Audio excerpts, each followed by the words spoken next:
Jack, you want to give us your thoughts before we go around for questions? Yeah, just like a monster second half by our team. 23 assists on 28 makes, and that's huge for us. We took care of the ball. We had 13 turnovers. Our goal is 12, so we missed that mark by one. We talk about 20 offensive rebounds. We got that on the nose, but the fourth quarter was big for us. Outscoring them 23-4 in the fourth quarter. Our defense was really good in the fourth quarter. We went man, kept them in front of us. We guarded the ball, and any mistakes we made, Camilla erased them. So that's the game. That's why you pick up a post player like that in the paint that can block shots, change the game defensively, and she really changed the game down the stretch. Thanks, Q. We'll go around the room. We'll start with Mario Sacco from News Channel 9. Coach, I know you've been coaching at SU for 15 years, and this is the style of play that everyone's accustomed to. Does it drive you crazy sometimes? You're down by 15. You're down by 25 at Clemson. This team has the firepower to come back. What goes through your mind when things are like that are happening and your team just seems to not faze them? Nothing. Somehow we're going to come back and tie the game up. This is how it's been here, and this is a lot about our players and their will to win and their fight. So we always give ourselves a chance, and I'm just proud of them for not giving up and not throwing it in. We're down 10, I think, going to that fourth quarter, and we just talked about just keep playing, keep working. It's a lot of time. That's old boxing Buddy McGirt thing, boxing and sports. It's a lot of times. 1 minute left in the fight. You can land that hard right hand and get it over it, and that's what we did. We landed a hard right hand that fourth quarter and knocked them out 23-4. So that's the game. Nice win, Coach. Thank you.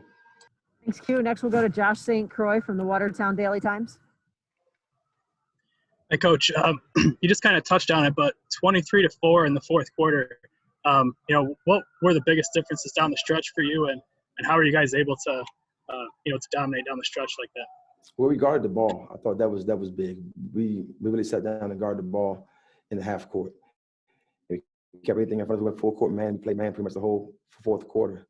And, we are a zone team, but we had to go man to keep them in front of us and limit their three-point opportunities. And I thought that we did a really good job of getting them matched up, getting into our man, guarding their actions, and that was the difference in the game.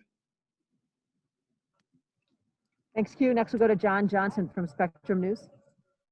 Hugh, congratulations. You kind of touched a little bit on it when you were talking with Mario, but it seems like there's a certain element of toughness with your team where they do get down, but they don't seem to blink. I can understand that, I guess, from the veteran players on the squad, but your younger players, your freshmen, are lock in step with them. What does it say about them that they seem to have that no blink attitude? And is that something you look for when you're recruiting players to your team?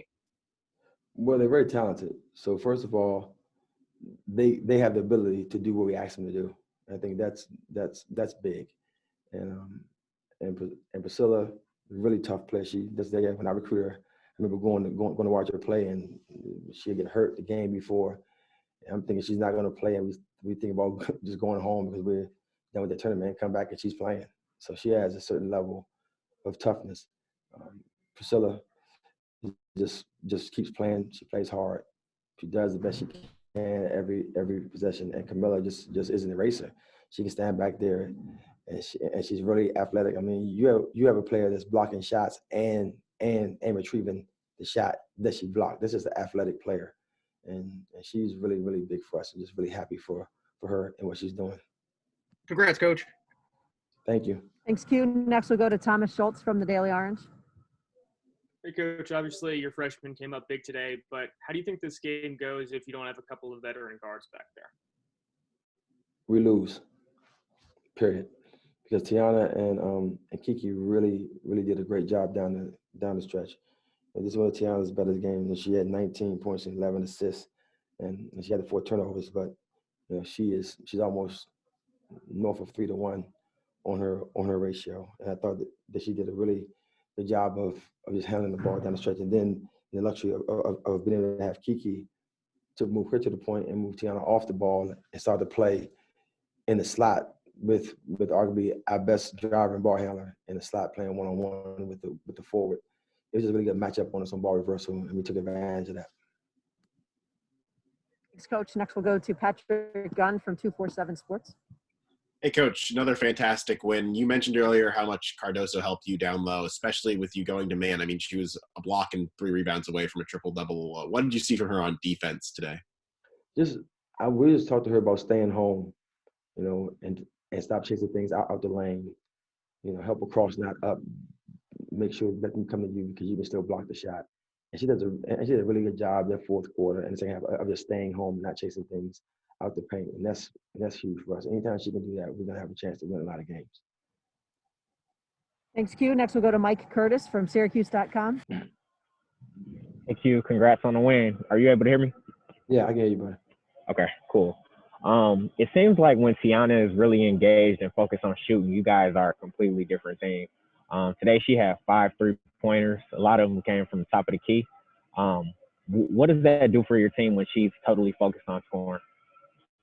It's everything. She's a fantastic shooter, and she can shoot the ball. And I try to tell us, don't pass up any open shots. They go under screens or they bluff you. You make them pay, because that's what you do. You make them pay. Every time they bluff, make them pay. And Kiki the same way. If they bluff, you gotta make them pay. And she just makes open shots, and she made some really good decisions down the stretch, time and score, and knowing when to push, knowing when to play with tempo, and knowing when not to. So it's just fantastic game by her today.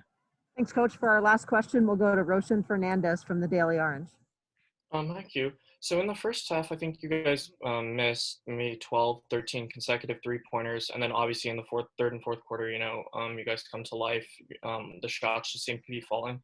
Did you tell the team anything, in between the third and fourth quarter? Or I guess, what's the difference there? No, we just start counting when we make the first one. So you say we were 0 for 12. I look at it, we was like 13 for 14. Because you can't play that way. Our players are good players, and they can shoot the ball. So we don't worry about the misses. We worry about the ones that they don't take. That's what concerns me. I thought we still passed up 2 or 3 threes in the corner that we could have shot and made.